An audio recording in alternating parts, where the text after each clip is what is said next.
Testing 1, 2, 3. Hey y'all, listen.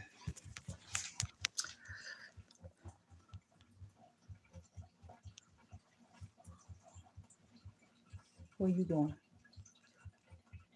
I had to get on here, y'all. I wanted to share something with y'all that's super random that just happened. Hopefully it's useful. I don't know.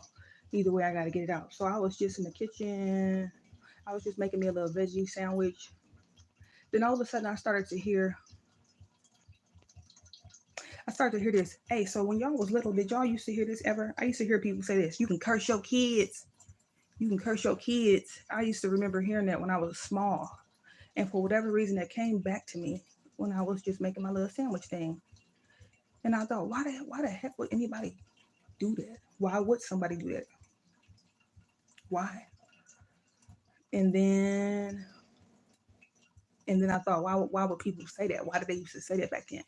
Anyway, long story short, man, I got this download. As soon as I asked the question, the download came in. And it's nuts. So God was just sharing with me how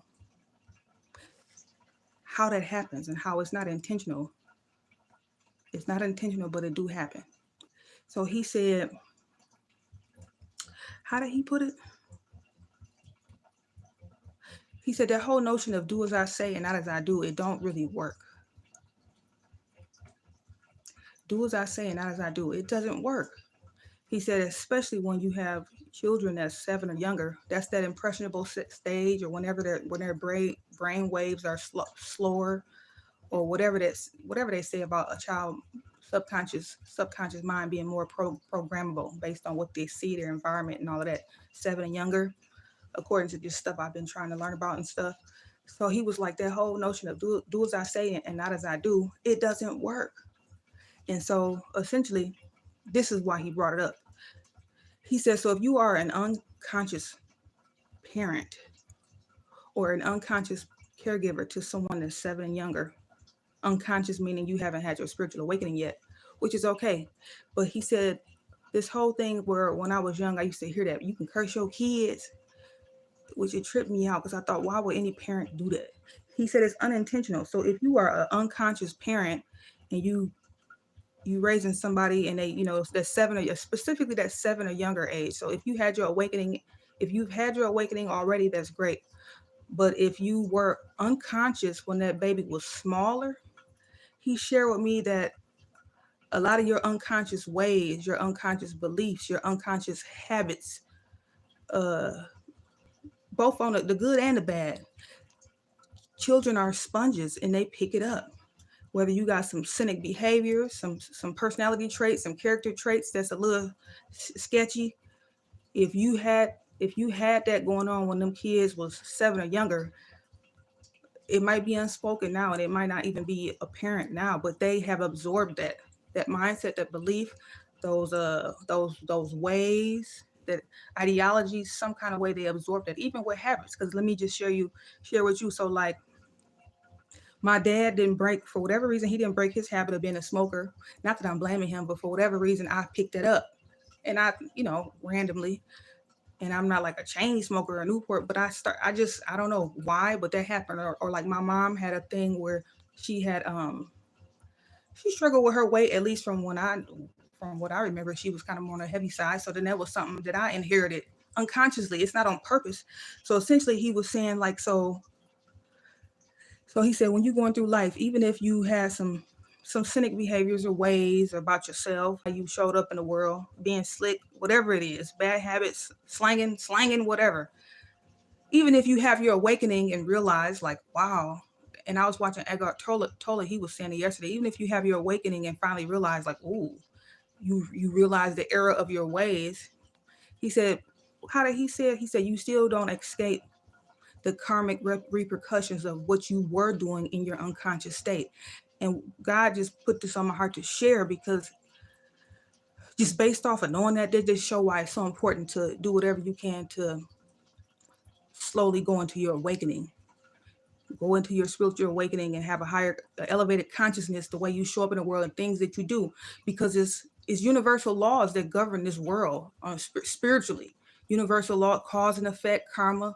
Every action equals an opposite or equal reaction. So he was sharing with me like, so those kind, when you know those kind of principles, then it can make sense how you can unintentionally curse your kids. Because he said you might go through your whole lifetime and then you have your awakening and you change your ways, but and you might escape karma, or it might feel like, okay, thank God I had my awakening and I'm so grateful that person forgave me and I'm so grateful that I saw the error of my ways to change. But if those type of ways were ways you was conducting yourself and you got babies that's 7 or younger, if you was acting like that and being like that way back there, even if you had your awakening and you changed, it's a high possibility or probability that subconsciously, whatever those errors in your ways where your babies have picked those up. And so then it come to where you got to figure out a way, well, how can you, my dad used to always say that when he was alive, he said it's a time delay. It is a little time delay when you try to shift and change things, when you try to change up however you want the future to pan out, whether it's for you or your child. But I was just thinking about that. So sometimes it might seem like you escape karma, but I guess the reason I was hearing that, how you can curse your kids unintentionally, is that because if you were cynic back there and when that baby was 7 or younger, they might have picked up some of that cynic mentality or behavior or ways of thinking, scheming, conning, whatever it is,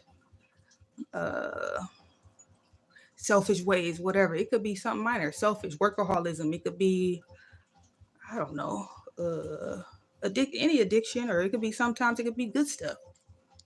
But he was just sharing with me how important it is that for people to really consider being open to having their awakening, so that they won't be unintentionally cursing their kids, because it happens because you're programming your kids. Your kids are watching you. So it's not about what you're saying, it's about what you're doing and how you're showing up in the world.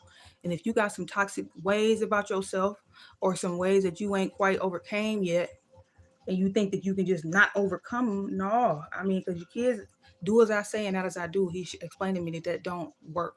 Kids do what they see.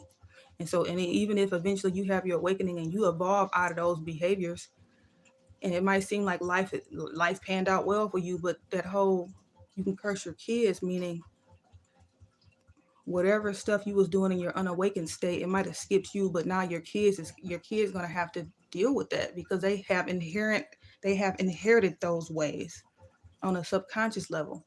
And so hopefully they can have their awakening and break out of it before it make them have to suffer too much in their adult life. But I don't know why, I was making my little sandwich and God put it on my heart. I said, it was so weird. It just came randomly. I was like, it just came in like, why when I was little, people used to say that you can curse your kids. And I was like thinking about that, like, well, why the hell would anybody do that? And it happens. And so that's why he just explained why your awakening is so important. It happens. Because I mean, curse is it sounds harsh. It ain't cursing. It's just, it's often unintentional. Like being heavy, it was a curse that I inherited from my mom. My mom was heavier. And so whatever her struggle was with her weight, she didn't figure out exactly how to get it under control. So therefore her eating habits and her, however she dealt with her sedentary lifestyle, as far as that go, I inherited some of those traits.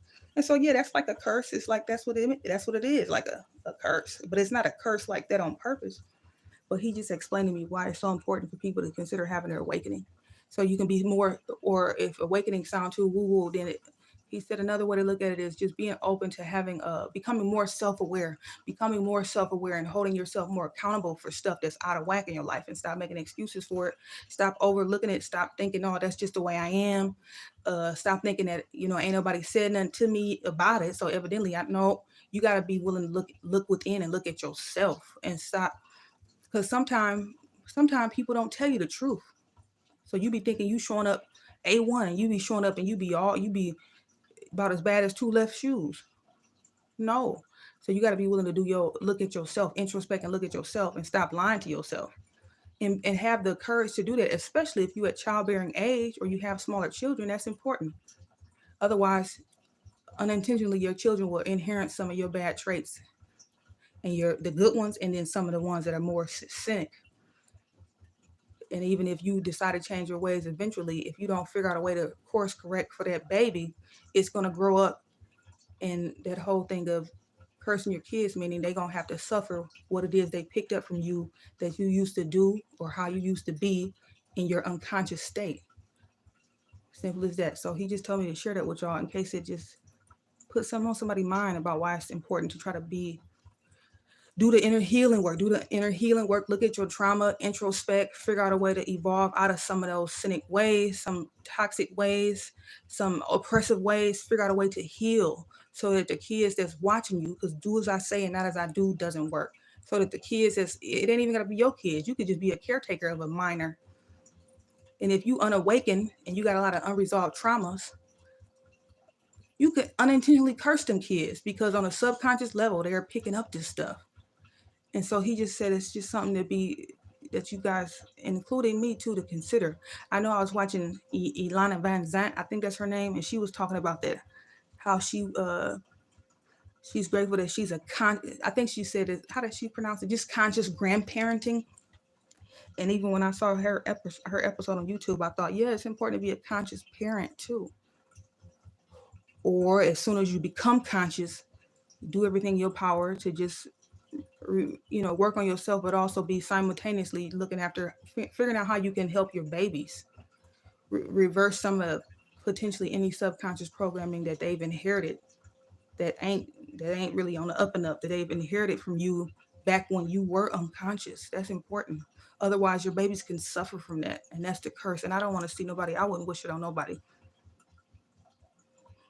And that's why sometimes you see things in bloodlines that just, it seems like it's so many people in certain bloodlines or families that had the same specific problem, the same specific issue, whatever, it could be anything. But that's because the cycle hasn't been broken. And then eventually it gets to that one person in the bloodline that have it so hard and so challenging and it's so tragic. They go through something so traumatic that it creates a spiritual awakening to where, boom, then that way going forward, that person, or if they have children, it stops the cycle. It stops the cycle where they won't be unintentionally cursing nobody after that. And so it's just something to think about, y'all. And I just had to get this off my chest because he put this in my mind random. Like I said, he ain't let me finish cooking. So I love y'all, and I just hope something I said is helpful. And whoever meant to hear, hopefully they'll get it. So y'all have a good night. Okay, bye.